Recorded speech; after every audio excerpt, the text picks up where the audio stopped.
There are journeys an empath would never willingly step into, yet they are pulled into them as if by a destiny their soul recognized long before their mind did. And one of the most brutal of these journeys is the moment they fall into the orbit of a narcissist. From the outside, the relationship may look like love, like intense attraction, like a rare connection, but inside it is a silent collision between two completely opposing energetic worlds.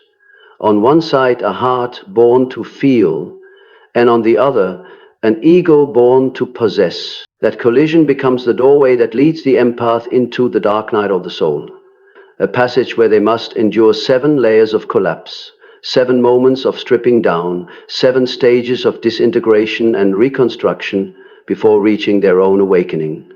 Not because they are weak, but because they love too honestly. Not because they are naive, but because they see the good in others more easily than they see the darkness within themselves.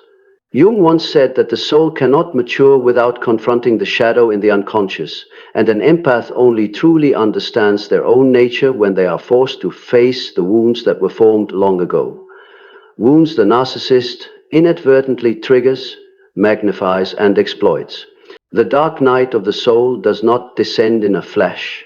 It begins when the beliefs that once kept them alive start to break, when the images they created about love begin to crack, when trying harder no longer saves anything, and when their soul, exhausted from holding together things that no longer belong to them, withdraws its energy so they can finally see the truth. From here, the 7 stages of collapse and rebirth unfold, each one a layer of illusion falling away, a layer of shadow being illuminated, and a fragment of the soul being reclaimed. This is not merely a story about pain, it is a story about return. Because before an empath awakens, they must always walk through the deepest night of their own soul.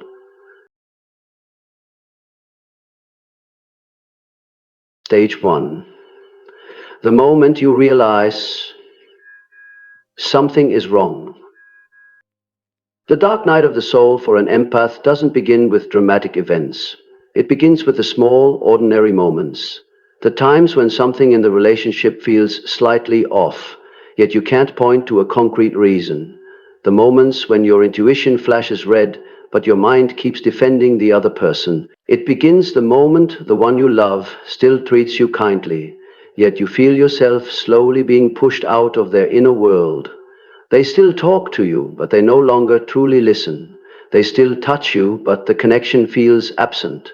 Some days they care too much. Some days they disappear without explanation, leaving you confused, wondering, what did I do wrong? You start shrinking yourself to avoid being a burden. You suppress your emotions so they won't label you as too sensitive. You change the way you speak, the way you text, the way you behave, just to match their unpredictable moods. You begin doubting yourself more than you doubt them. And the most realistic truth is this: that is the moment when things inside you begin to fall apart. Not in some mystical way, but in the very human way, where you no longer recognize your own boundaries. You feel tired, but keep trying. You see their coldness, but convince yourself everyone has days like that. You get hurt, but push it aside to avoid conflict. When they are unreasonable, you take the blame. When they make you sad, you apologize first. When they go silent, you are the one who runs back to reconnect. When they create distance, you are the one who assumes guilt. The dark night begins right there, in the countless moments you keep choosing them, even when they are no longer choosing you. Jung described the shadow as the part of us we don't want to see. But in real life, the shadow is not mysterious at all. It is found in all the small truths you try to ignore. The warmth fading from their eyes, their kindness only appearing when they need something, their promises rarely kept, their use of your vulnerabilities against you during conflict, their constant need for you to prove your love while offering nothing in return. The first collapse is not when they leave you. It happens when you realize you have been in a relationship where your feelings were never truly valued. When you look back and see that you were always the one carrying the emotional weight, always the one repairing everything, always the one explaining, softening, understanding, and the most painful truth is this: even though you loved them sincerely, you never felt safe. The moment you face that truth, real, unembellished, unphilosophical, is the moment your soul begins to withdraw from the relationship. You no longer want to try, yet you're not ready to let go. You feel exhausted but don't know how to express it. Want clarity, yet the more you understand, the more it hurts. That is precisely when the dark night of the soul begins. No mystical science, no sudden lightning, just a person sitting alone on an ordinary night, staring into the quiet and asking, why am I hurting this much for someone who no longer even looks in my direction? That is the truest beginning, and it is also the moment when awakening quietly opens its door. Stage 2, when you begin to see who they really are. The next stage doesn't arrive with a dramatic shock. It arrives as fragments of truth, small but sharp, like shards of broken glass, cutting into your awareness piece by piece. You begin to realize that they aren't distant because they're busy, not unpredictable because they're stressed, not cold because they're tired, but because this is who they have always been. You simply didn't want to accept it before. Their kindness only appears when they need something from you. The tender words that once moved you now reveal themselves clearly. They were tactics, not affection. The apologies that once softened your heart feel hollow because their behavior never actually changes. You suddenly see that when you're sad, they go silent. When you're hurt, they tell you you're too sensitive. When you ask to talk, they say you're making everything a big deal. But when they want something from you, your attention, your emotional submission, your validation, they appear quickly, conveniently, sweetly. Not because they love you, but because they need you. And what hurts even more than the truth about them is the truth about yourself. You saw these signs long ago, yet you defended them because you didn't want to lose them. You chose to believe in the rare good moments and ignored the long, painful pattern. You love the version of them in your imagination more than the person standing in front of you. Then you begin to see the brutal imbalance of this relationship. You love with sincerity, they love with convenience. You give from your heart, they take from their ego. You try to understand, they try to control. You fear hurting them, they don't hesitate to hurt you. You stay loyal, they pop off. Shift whenever it suits them. The heaviest feeling isn't the betrayal. It's realizing you were in a relationship where only one person was truly trying, and that person was you. And the irony is, the clearer you see them, the clearer you see yourself. You see your unmet needs. You see the loneliness you felt even while together. You see the exhaustion from swallowing your tears just to keep peace. You see how much you've shrunk yourself, edited yourself, restrained yourself, just to fit their emotional comfort. And once these truths surface, you can no longer pretend. You no longer see them as special. You no longer believe this love is destiny. You no longer look at them with admiration. Instead, you see them for what they are. A person who craves admiration but cannot truly love. The person who creates chaos to keep you in the weaker position. A person who is invested only in their own feelings, never in yours. This is the point where the dark night sinks to a deeper layer. The moment the shift in awareness is no longer about them, but about you. You stop clinging to the illusion. You begin seeing with the eyes of truth. And this truth hurts, but it is also the first step back to yourself. This is when your awakening begins. Not through light, but through a collapse that is painfully real and profoundly human. Stage 3. When you are forced to look at yourself, the core wound, and the unconscious contract with pain. When the veil of illusion around the other person falls away, another veil begins to open. This time, not about them, but about you. This is the stage where the dark night of the soul shifts from, why did they treat me this way, to why did I stay for so long?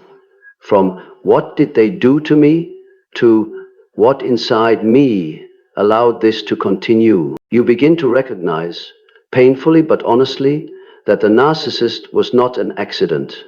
They were a magnifying mirror, reflecting wounds you had carried within you for years. The fear of abandonment, the feeling of not being enough, the belief that you are only worthy of love when you are useful, obedient, enduring, understanding, forgiving.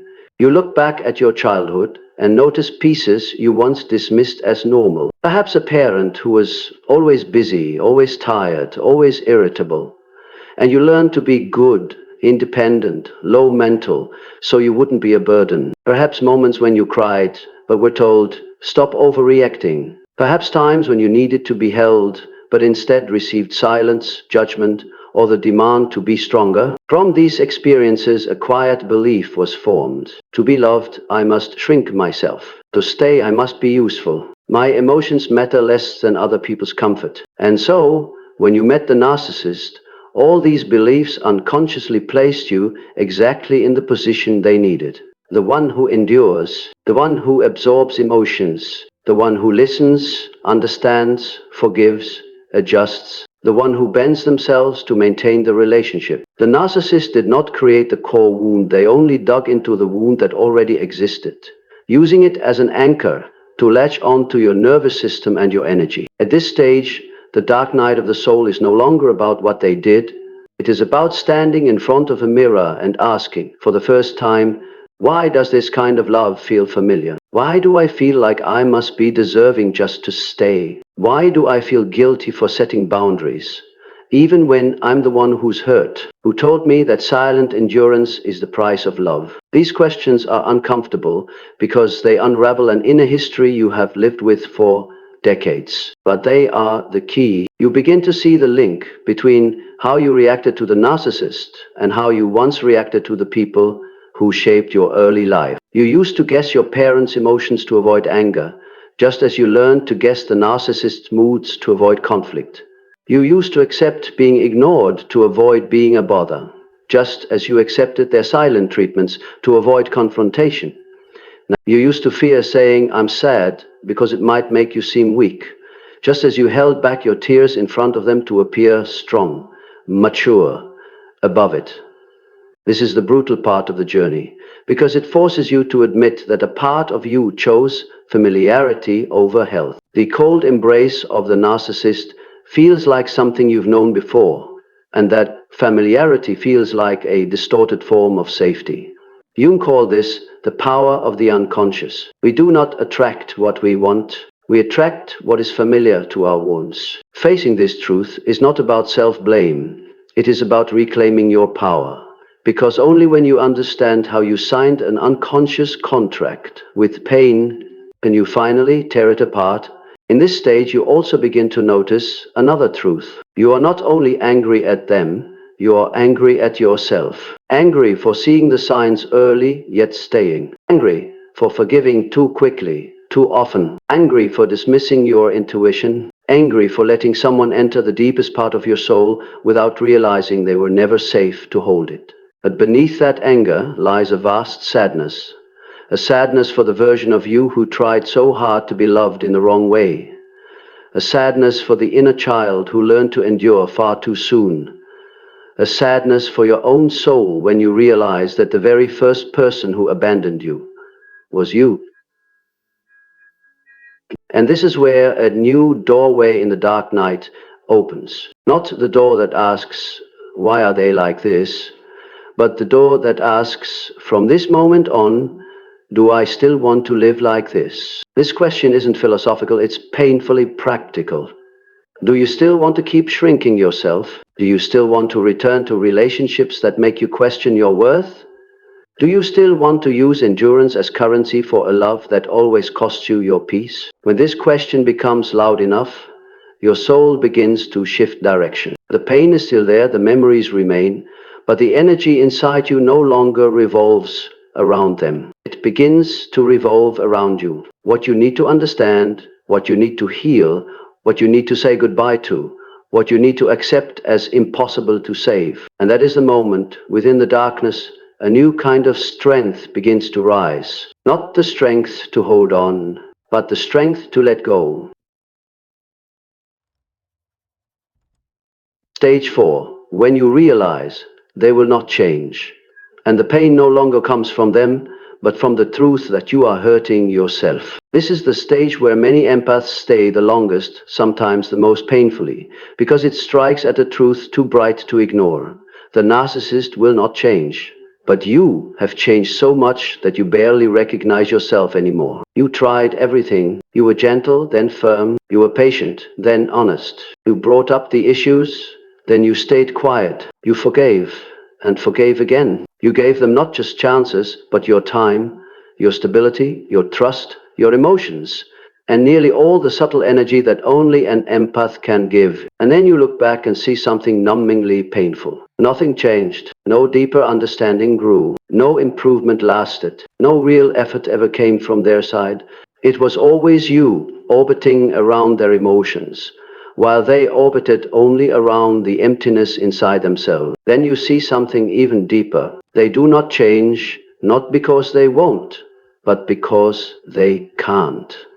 You cannot teach someone to cherish what they view as fuel, not love. You cannot heal someone who treats your empathy as a resource to consume. You cannot expect emotional nuance from someone whose entire defense system is built to avoid feelings.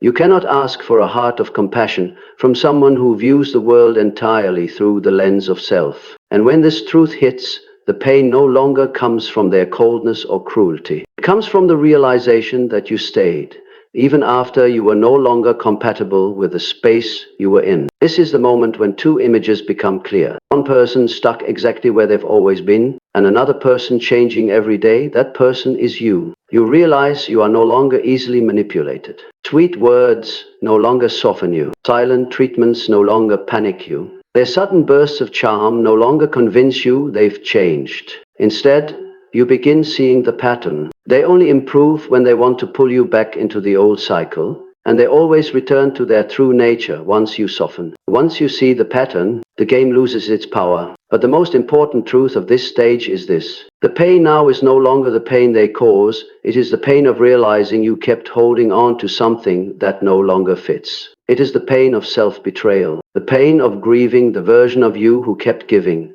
in a place that could not receive, the pain of recognizing how long you sacrificed for someone who never understood the value of that sacrifice. You don't feel as angry at them anymore. You begin feeling compassion for yourself instead. You see clearly the exhaustion that has piled up in your soul. You see how far you stepped away from your true self to become the version they needed, a version that was never enough. And in realizing this, a major shift happens within you. What you want is no longer to keep them. What you want is to keep yourself. That is the moment the balance of energy shifts. Not because you suddenly became strong, but because you can no longer do the opposite. You can no longer abandon yourself just to keep a relationship that has lost its meaning. The truth is, you leave before you leave. Your mind lets go before your body walks away.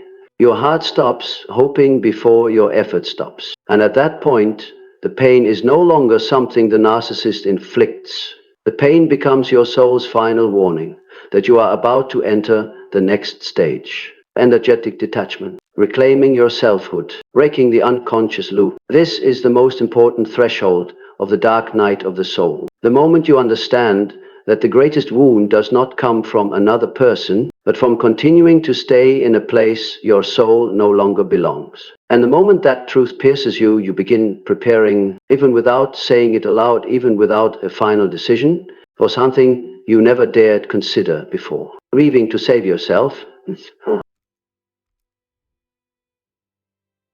Stage 5, the moment of energetic detachment. When you stop reacting and the entire narcissistic structure begins to collapse. This stage doesn't arrive with loud explosions, no dramatic tears, no grand declarations. It comes quietly, like a single breath. Yet it is the turning point that changes the entire dynamic of the relationship. It is the moment you, the empath, suddenly realize you are too tired to keep explaining, too hurt to keep trying, and too drained to keep reacting. If you no longer argue, you no longer try to convince. You no longer try to understand in order to save them. You no longer check your phone every few minutes. You no longer blame yourself when they go silent. You no longer fear losing them. You don't announce that you're leaving. You simply stop participating. This is the moment of energetic detachment, and it is more powerful than any breakup speech. For a narcissist, their power exists only through your emotional reactions. Your sadness, your confusion, your sensitivity, your wounds, your anxiety, When they disappear, your relief when they become sweet again. All of that is supply. When you argue back, they win. When you cry, they win. When you explain yourself, hoping they'll understand, they win. When you beg for a conversation, they win. When you try to prove you're not wrong, they win again. But when you become silent, not the silence of punishment, but the silence of having nothing left to say, their entire control system begins to malfunction. What terrifies them most is not that you might actually leave, it's that you no longer react the way you used to. You no longer hurt in the way they expect. You no longer cling to their empty promises. You no longer wobble when they shift their tone. You no longer fear losing what was never truly yours. You no longer get angry when they provoke you. You no longer apologize for things you didn't do. You no longer try to rescue someone who has no desire to be healed. What once shattered you now only makes you sigh. The words they once used to manipulate you now sound like noise. Their guilt-tripping tactics no longer land. And for the narcissist, that ineffectiveness is a nightmare. They don't know what to do when you stop hurting. They have no one to control when you stop engaging in their game. They have nowhere to anchor themselves when the energy that once fed their ego suddenly disappears. You don't realize it, but the moment you pull your energy back, a powerful phenomenon occurs. The narcissistic bond is severed, like unplugging a cord from a wall. What once made you tremble now feels meaningless. What once kept you awake at night becomes a distant memory, not because you stopped loving them, but because you finally started loving yourself more. In this stage of energetic detachment, you begin to see that the distance between you is no longer emotional, it is consciousness. They still stand there with their same old tricks. Sweetness, coldness, blame, victimhood, apologies, attacks. But you see it all as if you're watching an old movie you've memorized, scene by scene. No more surprises, no more hope, no more despair, only clarity. Then a profound moment arrives. You no longer need them to understand you. From here, the relationship doesn't end with blame. It ends with awareness. You realize your silence is not resignation. It is maturity. Not failure, but liberation. Not giving up on love, but letting go of illusion. This is the moment therapists talk about, but only those who've lived it truly know. The day you stop reacting is the day the relationship ends, even if no one says a word. The greatest pain is no longer them. It is the realization that you've been holding on to something that no longer has a soul. And when you finally understand that you deserve peace more than endless emotional battles, your soul steps out, long before your body follows. This is the energy break point, where the dark night no longer drags you down, but begins to lift you upward. And from this moment, the narcissist will enter their stage of chaos, while you begin the journey of soul retrieval and rebirth. Stage 6. The moment you truly leave. When for the first time you choose yourself instead of the familiar pain. The moment you truly leave does not happen on the day you pack your things, or when you send a final message, or when you officially announce that you're done. It happens much earlier, silently, quietly, and deeply privately, on an ordinary morning, in a tiny moment, when you wake up and realize you no longer want to try. A casual comment from them that once made you cry now only makes you feel empty. A promise that once filled you with hope now only makes you tired. Days of silence that once terrified you now no longer shake your heart. That is when the leaving begins, not through action, but through awareness. You begin to see that your worth does not live in their hands. You begin to realize that your peace can no longer be wagered on someone else's emotional storms. You begin to understand that losing them is far less frightening than continuing to lose yourself. And from that moment, your body, your mind, and your soul begin aligning toward one direction, out. But leaving a narcissist is never a straight line. It is not a stand up and walk away kind of ending. It is an internal tug of war. Am I overreacting? Maybe they just need more time. Maybe I really am too sensitive.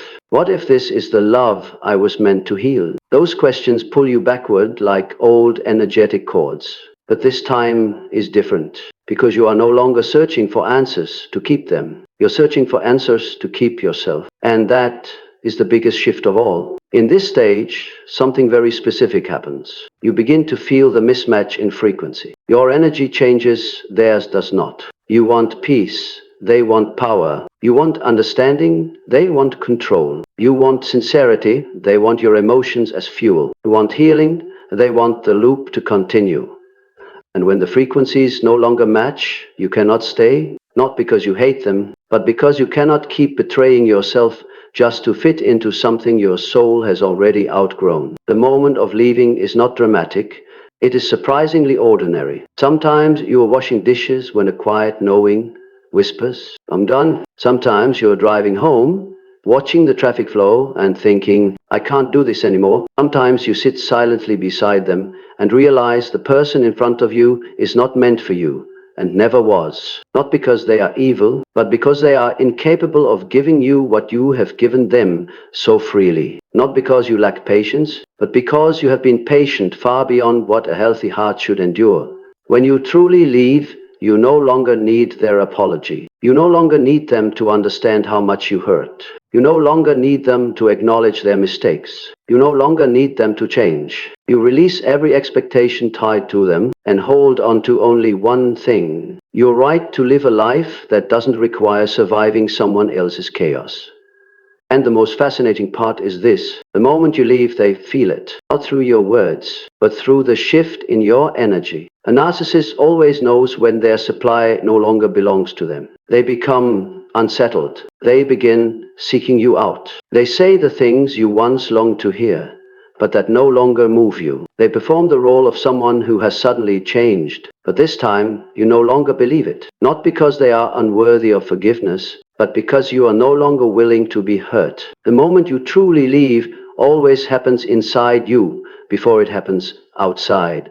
It is the moment you choose yourself for the first time in years. It is the moment you realize that love is not endless endurance or unconditional sacrifice. It is the moment you understand that you were not born to heal those who refuse to heal themselves. And it is precisely here that rebirth begins. You are not just leaving a person, you are leaving behind an old version of yourself, one who accepted less than what your soul was always meant to receive. Stage 7. Rebirth. When you stop living in someone else's shadow and return to the version of you that you abandoned. Rebirth does not begin with fireworks, nor with grand triumphant moments others can witness. It begins in the smallest, most ordinary, most peaceful details. And yet those details are exactly where your soul starts coming back. You wake up one morning and realize you no longer feel as heavy as before. You look at your phone and no longer wait for a message that once caused you so much pain. You hear a song that used to break you and find yourself no longer shattering. You walk past a place you used to go together and your heart doesn't tighten anymore. You begin to notice the pain no longer consumes you. It's still there, but it no longer controls you. Rebirth for an empath always happens quietly before it becomes radiant. You begin remembering things you once loved, but abandoned while trying to be right for them. You begin caring for your body in ways that are no longer temporary. You sleep deeper. You laugh more genuinely. You speak your feelings without guilt. You realize you once dimmed your own light to keep them from feeling inadequate.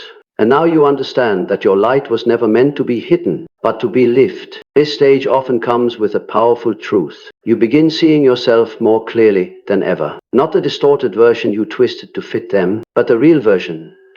The one you forgot while trying too hard to be loved.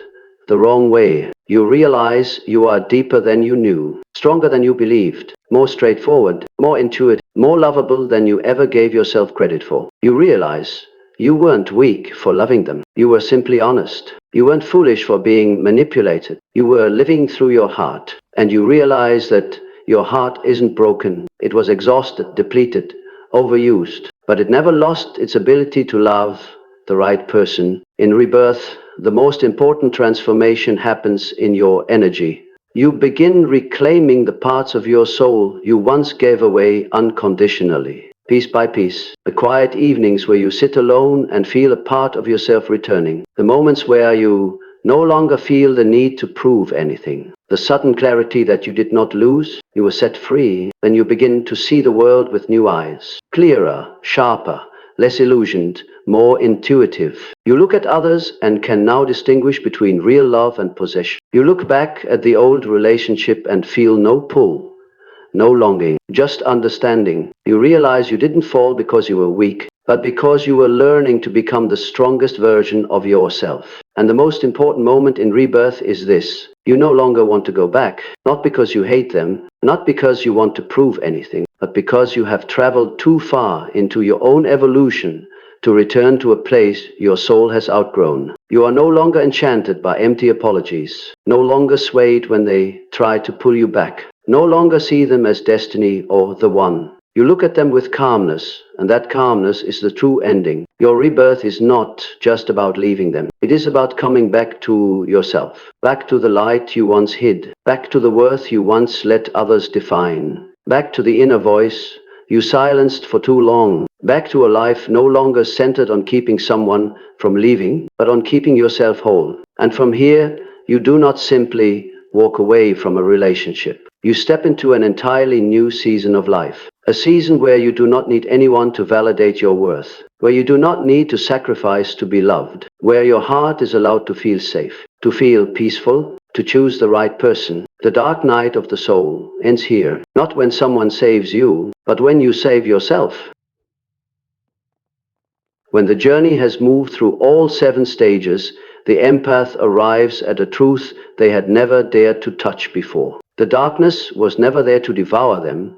It was there to return them to themselves. What they once believed was brokenness was merely the falling away of illusions. What they once believed was abandonment was actually their soul being guided out of a place it no longer belonged. What they once believed was the end was in fact a doorway into a level of maturity they were not yet conscious enough to enter before. When they step out of a relationship with a narcissist, they are not just escaping a person, they are shedding an old version of themselves, the version that endured too much, held too much, tried too hard to save souls that refused to save themselves. They walk through the dark night of the soul, not to become harder, but to become more authentic, not to close their heart, but to learn how to open it the right way, not to fear the darkness, but to understand that the light within them is stronger than anything that ever tried to extinguish it. It is the moment the empath rises with a new awareness. They no longer search for validation in someone else's eyes.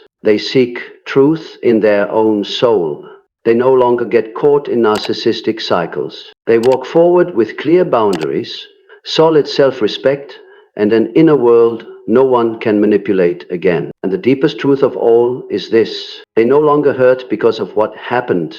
They are grateful because it is through that pain they became the person they were always meant to be. In the end, awakening does not come from understanding the narcissist. It comes from understanding themselves. And from that moment on, every shadow that once brought them to their knees becomes the very ground upon which their new self stands. Stronger, wiser, more awake, and freer than ever before.